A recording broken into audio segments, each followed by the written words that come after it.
So, as you all know, the fire is covering a lot of ground across the entire area, and state and local officials are working collaboratively and successfully at working to contain the fire. From the state side, there are 13 agencies that are involved. The Texas Division of Emergency Management, the chief of which is next to me, and he will be talking here shortly, Chief Nim Kidd. Additionally, the Texas A&M Forest Service, the Texas A&M Engineering Extension Service, the Texas Commission on Environmental Quality, the Texas Department of Public Safety, Texas Department of Transportation, the Department of State Health Services, the Texas Military Department, Texas Parks and Wildlife, Texas Public Utilities Commission, the Railroad Commission of Texas, the Texas Animal Health Commission, as well as the Texas A&M AgriLife. We appreciate all of those state agencies who are working in collaboration with all of the local officials to make sure that the state and local governments are doing everything possible to be able to better contain these fires and putting a primary focus on making sure we do everything possible to save human lives and then, in addition, save as much property as we possibly can. In addition to all the officials who are here, I do want to especially recognize the fact that there are volunteers and volunteer firefighters from across the state, including representing at least 48 fire departments and coming from 22 different counties across the state. And are they represented by this chart right here? And this is, when you have a fire this large in this many different areas, you need all the help that you can get. And we appreciate the firefighters stepping up and assisting these fires across the entire region. Already we know that there have been at least 50 homes that have been lost. Probably as we are able to better surveil damages here in the coming days, we will find more than that. Those 50 homes are located in Eastland, Comanche, and Brown counties. And again, as we learn more here in the coming days, we may find more either homes or other structures that will be identified as being lost. Because of these damages and because of the need for these communities to be able to respond to these damages, I'm at this time going to be signing a state proclamation, making it a disaster declaration to assist all of the local counties that are currently affected, as well as additional counties that may be added. In this declaration that I'm about to sign, it includes 11 counties: Brooks, Brown, Coleman, Comanche, Eastland, Grayson, Mason, Potter, Randall, Reynolds, and Williamson. And again, based upon what happens with the fires, we may need to add to that, which we will do if other counties are affected.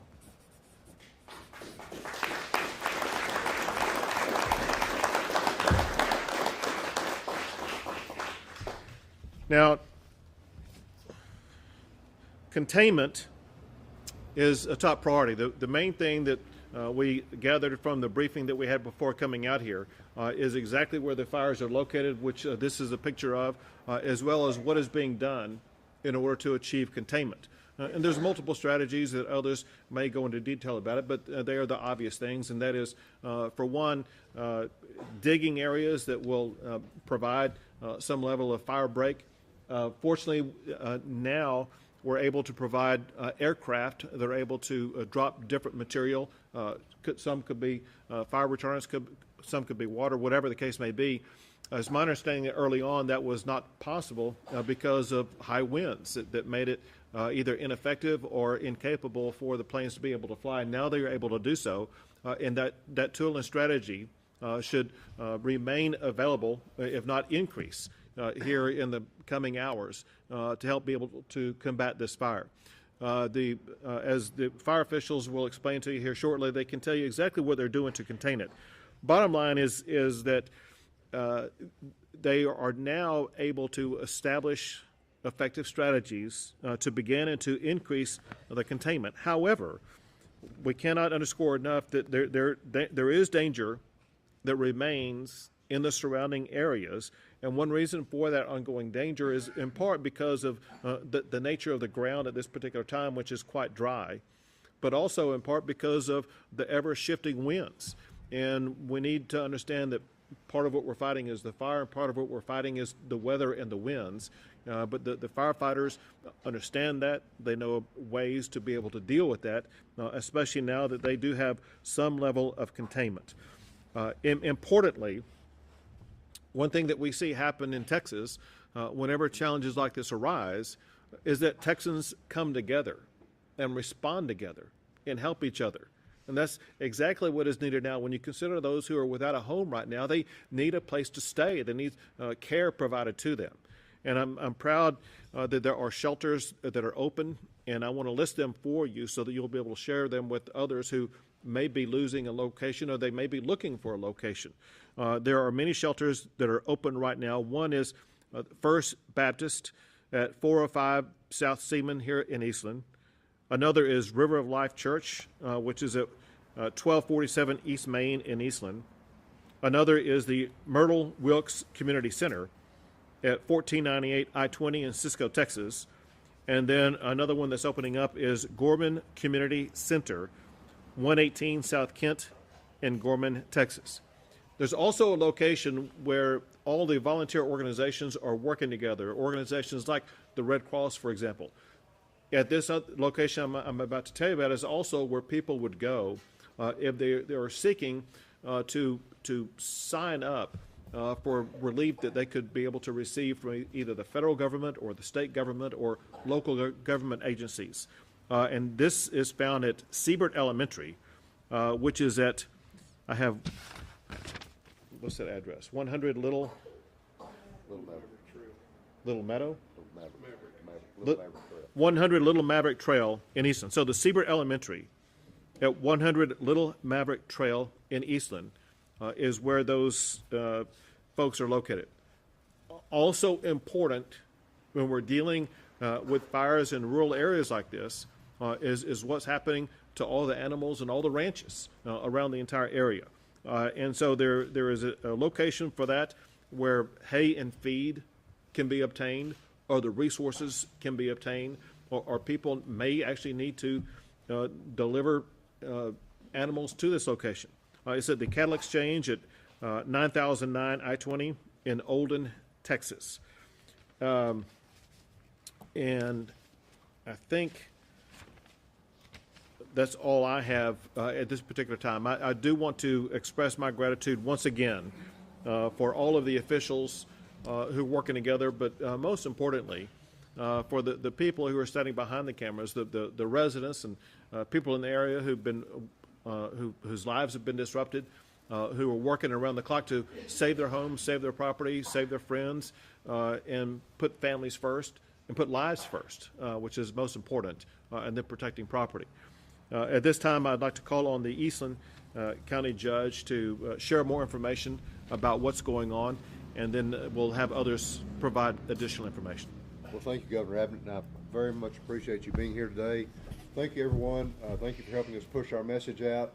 I can't say enough about our local responders, fire, law, and EMS, volunteers, mainly for fire departments, did an absolutely amazing job last night in containing the fire as well as we could.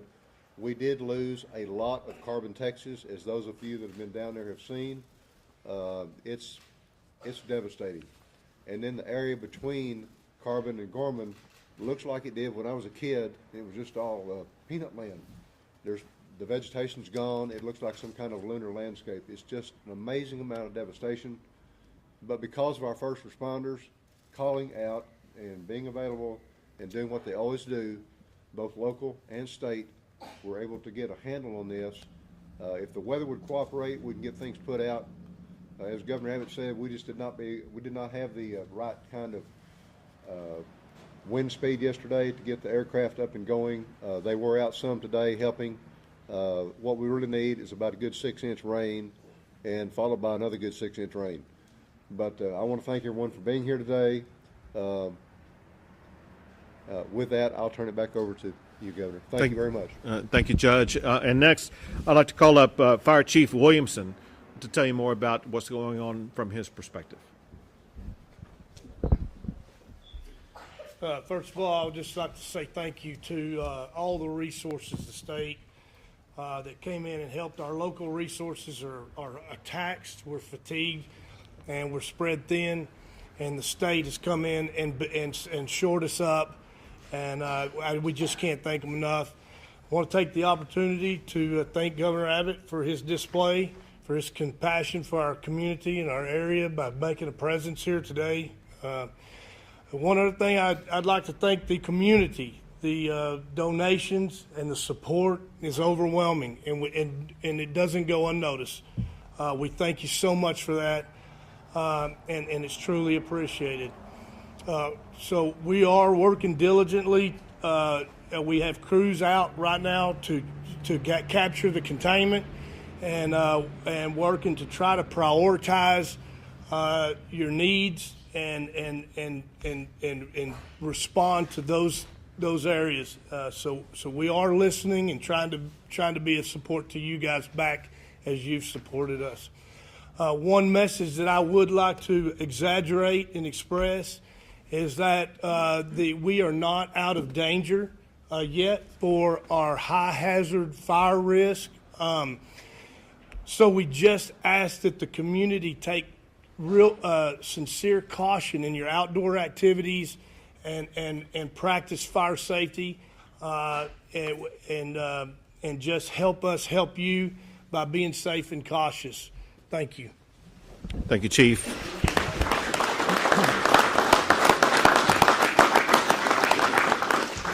And now Chief Nim Kidd, who's the chief of the Texas Division of Emergency Management. Earlier in his life, he also was a professional firefighter himself, so he knows a little bit about the topic. Thank you, Governor. I want to echo the governor's thoughts for the family of Barbara Finley. She will be missed. She was a great servant, and thank you for that. I also, my heart is right there on the front line with the first responders, the local officials that are here, the first responders, the ones that always take time away from their family to go and protect other people's land and property. And so I'm grateful for them. Many of them are still out on the line. Many of them have not slept and have not had time to even go back and check on their own homes. And that's why we will continue to bring resources in here to stabilize their efforts and backfill their efforts as long as we can. Governor, you know we do this in a lot of different places across the state. I can't think of any place off the top of my head right now that we have come into that was set up and run as good as this community and the men and their agency standing behind us have taken care of this community.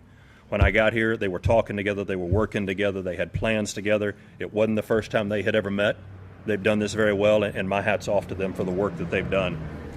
I want to thank the volunteers that are continuing to come in, not just the firefighters, but all that will continue to come in to support the cleanup and the rebuild effort. And it will be a big effort, especially in the community of Carbon. It will be a big effort there. We want all of those that are coming in to volunteer to register at the Volunteer Reception Center.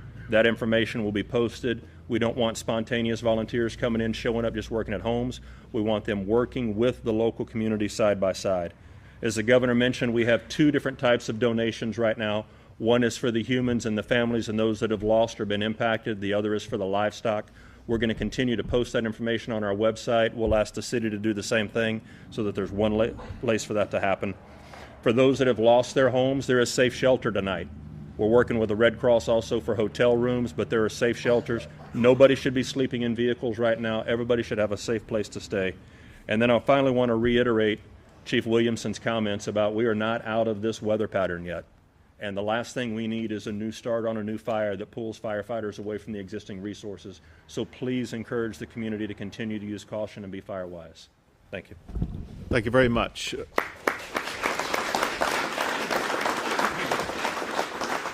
We'll be happy to address your questions. Governor, when we were coming in, we heard on the scanners that there were some people that did not want to leave their homes that might be in the path of the fire. What would you say to those folks? I mean, I'm sure it's hard to leave your house with fire coming towards it, but what would you say? Sure, and I'm going to have others answer this also. However, I do want to emphasize, having dealt with multiple catastrophes of different kinds, whether it be hurricanes, fires, tornadoes, whatever the case may be, the most important thing you have is your life. and you must put your life and the life of others first and do what's necessary to protect those lives. Property can be rebuilt. A life lost cannot be rebuilt. So heed the advice of the local officials. If they issue an evacuation notice, please heed that. They're doing it to protect your life. Judge, do you want to add to that? And I would say that if you stay there out of hard-headedness or stubbornness, you're just putting first responders at risk. And we've already got enough risk. We don't need to be adding to that burden. The first responders are taking time away from their homes, their families, their businesses. And if you are just so stubborn that you want to stay there, good luck. It's on you. Thank you. Governor, Hold on a second. Chief, did you? We're lost. Did you want to add anything to that? The only thing I would add to that, I just want to exaggerate the point that Judge Fields made, is that we have seen patterns where people have chose to stay. As the fire has become more of an imminent danger, they change their mind, and that is where we're significantly putting first responders at risk, because we are making the efforts to resolve your problem and withdraw you from those danger areas.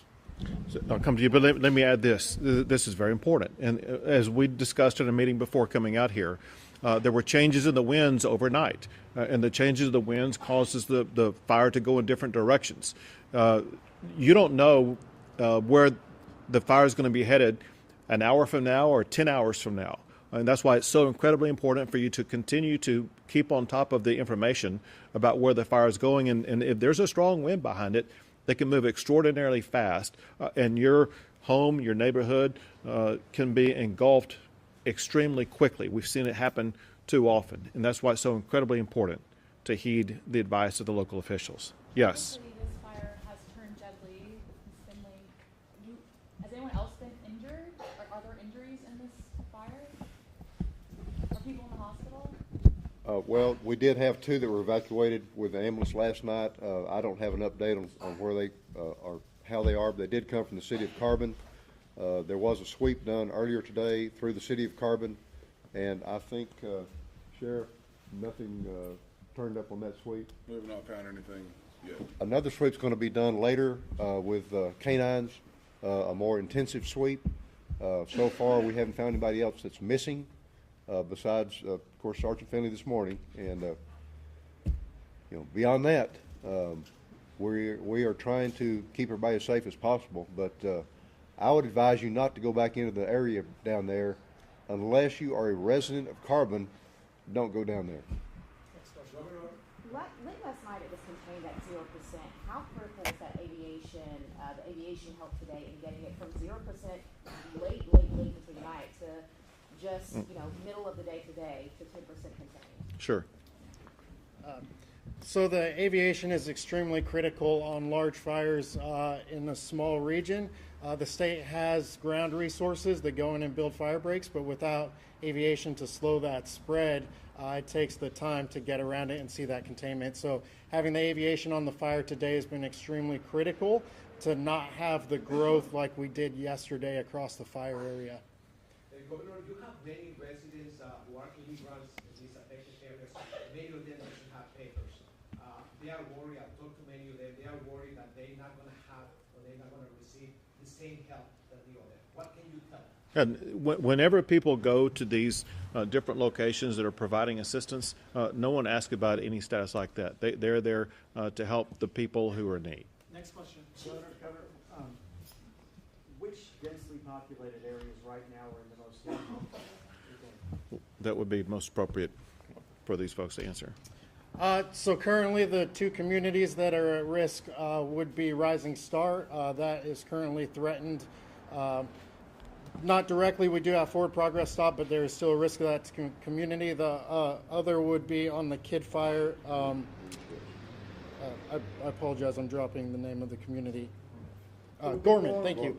Gorman, we did impact that community last night at about 4 a.m. We did not lose any homes there, but throughout the day we've continued to impact it, and we still have resources there. Do you want to add to that? Will we see any additional recognition for Deputy Finley, flags at half staff?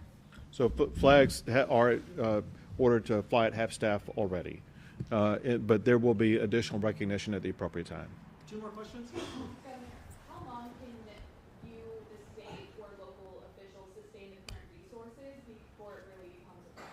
So resource-wise, the state is able to provide more than resources than will be demanded by this fire event. And we will continue to provide those resources to local officials as they need them.